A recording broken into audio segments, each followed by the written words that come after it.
in group 4 examination நம்ம maths ஒரு பகடை உருட்டப்படும் போது அதன் 4 வேறுபட்ட நிலைகள் கொடுத்திருக்காங்க. பகடை 1 2 3 4 பகடைகள் கொடுத்திருக்காங்க. இந்த பகடைகள் வந்து இரண்டினோட எதிர்பக்கம் என்ன அப்படின்றத கேட்டிருக்காங்க. இப்போ காமனா எந்த நம்பர் இருக்குங்க? 2 இருக்கு, இங்க 2 இருக்கு. அதே மாதிரி இங்க 3 இருக்கு, 3 இருக்கு. 2 நம்பர் காமனா இருக்கிறது நம்ம எடுக்க வேண்டாம். ஒரு நம்பர் காமனா இருக்கிறத மட்டும் எடுத்துக்கலாம். இங்க பாத்தீங்கன்னா 5 5 இருக்கு. ஸோ வேற எதுவுமே இங்க மேட்ச் ஆகல. So we compare these two 3 and 4. அப்போ முதல்ல எந்த நம்பர் இருக்கு? 5. அந்த 5 எழுதிக்கோங்க.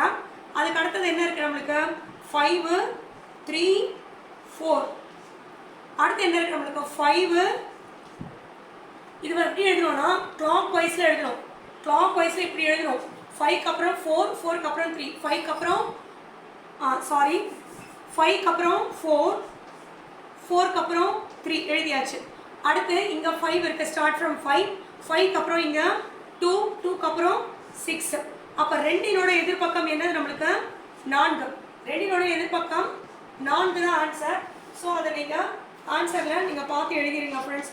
Option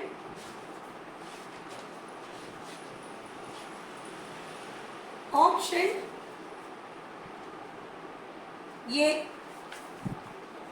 option A. இதுக்கு வந்து இந்த டை சம்க்கு answer is A friends. 4. Thank you friends. Off பண்ணி எழுதுவா.